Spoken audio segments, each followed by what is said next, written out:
Thank you for joining the Hybrid Remote Center of Excellence, and my name is Nola Simon. I'm your host.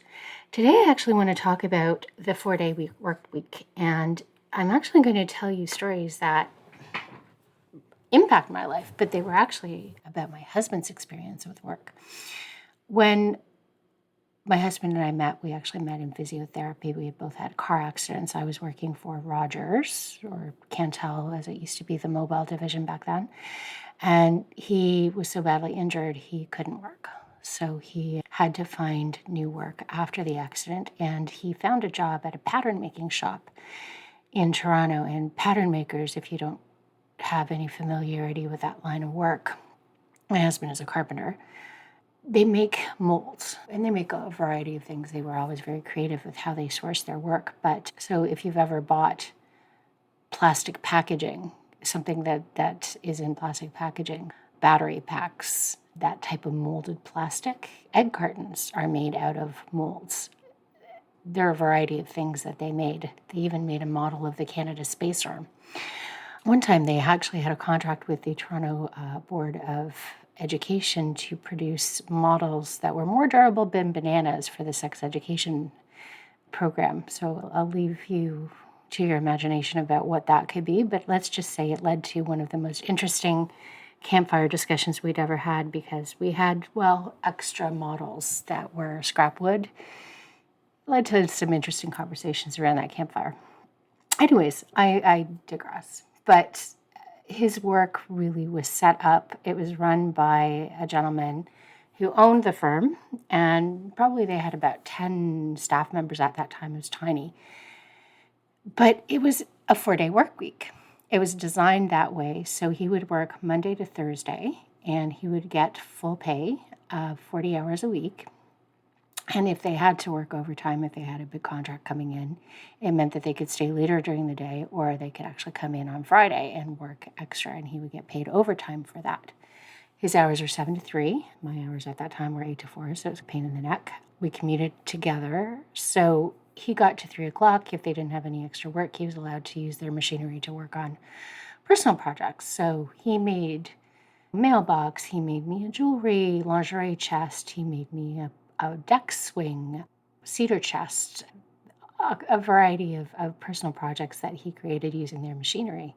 So it was actually a creative outlet for him as well, too, because he had access to the machinery. But it was the most interesting setup because so much of flexibility surrounds the office, and yet there are ways to find flexibility if you want to, and you create it. And so this story actually dates back to, so that would have been, I met him in 1994, and he didn't go back to work probably until about 1996. So that story is almost 30 years old. This is where I challenge a lot of the narratives that are out there. Flexibility can be created in the workplace if you really want to, and there's a long history of doing that in industries that aren't actually knowledge work. The way that it impacted our family, we didn't have kids at the time. It was just us. We had cats. And we would commute together the 4 days of the week. And then on the Friday, he would be home and I would commute by myself. So it was actually interesting because he would work on projects. That was the day he cut the grass. That was the day he actually cleaned the house. And I would come home on Friday night and he had dinner cooked and he had my bath drawn and he had my favorite music playing and candles lit. And quite honestly, I missed that. It was lovely and I really, really enjoyed it. And he did it actually not too long ago for me, and it actually made me cry because I missed it so much. So it was a way of balancing our life that really worked for us way back then. Once we had kids, it became a different story. We actually had to, he wasn't making enough money at the pattern making shop, so he actually had to start his own business so that we had the flexibility we needed, because my hours were rigid. I couldn't get any flexibility or negotiate that. I worked in a call center and the hours were set. They wouldn't negotiate with me. And so after we had our second daughter, he actually was laid off while I was on maternity leave and went out on his own, doing his home renovation business that he still does. because we needed one of us to be able to have the authority and the autonomy to say, I need to leave to look after my kids. And frequently he was the person who got to do that. I tried as much as I could, but I only had so much vacation time, so much sick time, so much discretion. I had to get authority and approval, and he didn't. He just had to look in the mirror. So that is my experience personally with the 4-day work week from his perspective. Now, I also did do an experiment with a 4-day work week. It was actually very different because we were asked to work extra hours, and then once we actually had banked 8 hours, we could take a day off. And so we were generally already working extra hours, so nothing really changed. It's just we got a benefit from the overtime we were already donating to the company. And so I would take every Wednesday off. So this was when my kids were babies. It was probably 2009, 2010, I guess. And I would drop them off at daycare, and I would probably get the extra day every 4 weeks, 5 weeks, something like that. And I would take a Wednesday off. So I'd send the kids to daycare, and I would actually end up having a complete and utter day to myself. And I have to tell you, that was heaven, because that was such a challenging time of life. It really kept me sane for that brief period that we actually had to experiment that with that. And it made me feel valuable. It made me feel that my time was appreciated, and it was an important investment in self-care. So I would relax, I would sleep, I would be able to read without anybody interrupting me, and I could do grocery shopping and errands and just all the life things. And to have the luxury to do that in the middle of the week when you've got little kids and not have them running underfoot, that was heaven. Now, of course, that was an experiment. You had to opt into it. Not everybody in the team opted into it. And so what ended up happening is people complained that they ended up having to do extra work on the days that we took off. And the experiment was shut down because it was felt that the people who didn't opt into it, they felt it was unfair. Even though they had the complete and utter autonomy to choose to participate, they chose not to.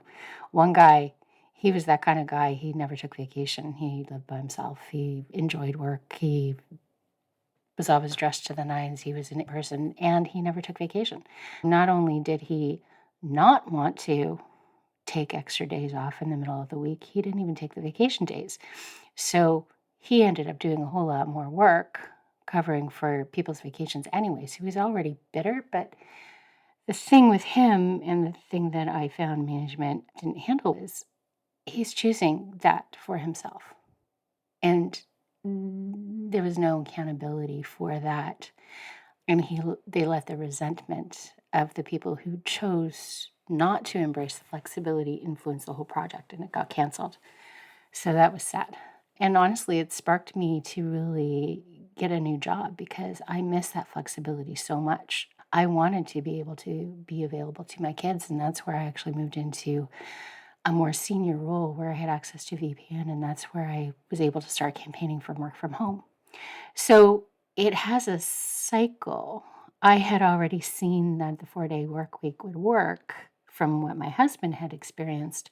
To be able to experiment with myself led me to then advocate for more location flexibility because they weren't budging on time. But as we go into an era where we've got AI and we're looking at productivity and how we augment human skill with AI, I think that the 4-day work week is going to make a comeback. And is it actually going to be 4 days, or is it going to be 3 days? And that's really where, if we're intentionally job crafting and we're looking at all of the skills that can be automated and tasks that can be automated and work that can be outsourced, so that human beings are able to actually focus on the work that actually moves the needle and actually drives the business and builds for the future, the more creative work, the more emotional work, the more people-centric work that doesn't necessarily have an end date. Like creativity can't be forced. It has to percolate. It doesn't have a script, right? So same with emotion. People need time to consider what happens, and they need to reassess. They need to go for a walk. They need to journal. They need to be able to process, right? So time is really a benefit to the type of work that humans are much more capable of than AI is. So, and it's really the type of skill that's going to actually have the premium. So, if your work is really going to be associated with AI and the augmentation, it means that your salary may be impacted because that skill isn't necessarily as worth as much because AI has a capability of doing it to a certain extent right now, but it'll grow. So, to look at the skills where you can actually charge a premium for that type of skills, it's going to take some investment on your part. And that's again not going to need time. So that's where I think the flexibility that we're looking at in the future isn't necessarily just location. So what you do, where you do it, how you do it, those are all going to be the questions. And then time, we need to reskill people. We really need to connect people. The loneliness epidemic is a thing, but how do you fix that? You need time to interact. And if you're constantly stressed to the max and you're overloaded with work, you're not connecting. So the way that we're working currently is adding to the loneliness epidemic. And is that really, as a society, where we can go? And we also then are looking at how that impacts salary, right? Not everybody's going to get to the point where they've got skills that they can charge premiums for. So does that lead into universal basic income, where we need to supplement and take care of the people who don't have that skill that is being absorbed by AI, right? Do we need to add additional infrastructure into society? And what does that look like? I do think that the 4-day work week is definitely an experiment. There've been test cases. The UK did a recent extensive test across industries, and almost every company that participated in that experiment is retaining the 4-day work week because it just increased employee satisfaction, it increased productivity, it increased happiness, it increased the viability of the firm in terms of financial performance. So it was so positive overall that it's an economic benefit to embrace that flexibility. And that's where becoming people-centric and investing in your employees is something that you can't afford not to do. And that's really something that I've seen. Up until now, my experience has really been, it's been a benefit, it's been a perk. But I think we're entering the era where this is not a benefit or a perk. This is the way that you operate. This is something you can't afford not to do. It's going to get to that point, right? If you want to retain your people. And if you view people as the center of your operations, and people buy from people and people trust people. So if your vision is to adapt to a firm that's wholly AI with limited staff, what does that mean for trust? So anyways, those are my thoughts in terms of the 4-day work week and how this is going to look from a futurist point of view. I'm not obviously putting a time frame on it, but as I said, like we're already seeing firms adopt this, and I've seen firms across industries adopt this in the past. It's completely possible. It really comes down to strategy and choice. You can choose it if you want, and then how you build your strategy around it. That's on you. That's a leadership issue. Let's talk. This is what I do. I consult. I help people think differently about the future and how they use their power to really set their people up for success now and in the future, and to make sure that their firms are going to be successful too. www.nolasimon.com. I run Nola Simon Advisory, and honestly, this is a podcast that I'm creating because these ideas are important to consider, and this is how I can help you. Anyways, thanks for listening. I'm interested in your stories about 4-day work weeks if you've experienced that, especially in non-traditional, non-knowledge work industries. That would be great to hear. I'd love to hear examples of that as well. I know Marks and Spencer's in the UK has experimented with alternative flexibility issues as well too for people who do prefer part-time work or they're building out like a portfolio career. That's an example of how organizations can work as well too. So always interested in those types of examples, and stories really help bring it to life. And I'd love to hear more examples. So if you could share, that'd be lovely.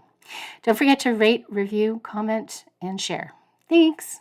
Until next time.